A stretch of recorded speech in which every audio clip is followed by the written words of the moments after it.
Am I the a-hole for refusing to help with my 21F, sisters, 23F, baby in the middle of the night?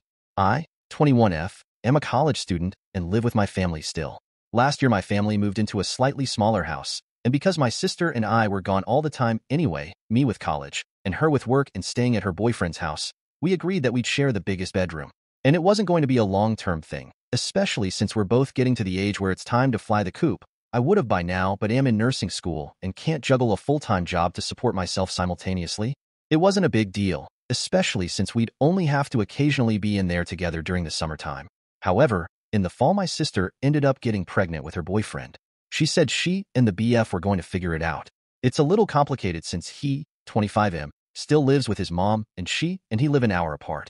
His mom wanted her to move in because they have the space for her and baby, but his mom smokes in the house so it wasn't a viable option. So they spent months trying to figure it out, but neither of them was willing to compromise and move and get an apartment in one city or the other. Until a week before she was scheduled to be induced. My sister agreed that she'd be willing to move to his city and get an apartment there together. However, that week came quickly and the baby was born. A month later, she still lives here and he still lives an hour away and only comes to see them 3 days a week. During that time, I am expected to get out of my bedroom and crash on the couch, which is ridiculous to me, and when he's not here, my sister gets so unbelievably angry at me for not getting up at 1 a.m. to feed and change her child. She claims that it's selfish of me to not, since she hardly gets sleep as it is and it helps her out a lot. I've done it a handful of times, but it exhausts me, and I remembered that I am young and childless.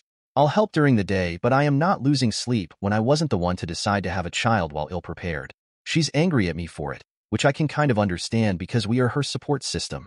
But I shouldn't have to change more of my life, getting kicked out of my bedroom, losing sleep, than the baby's father does.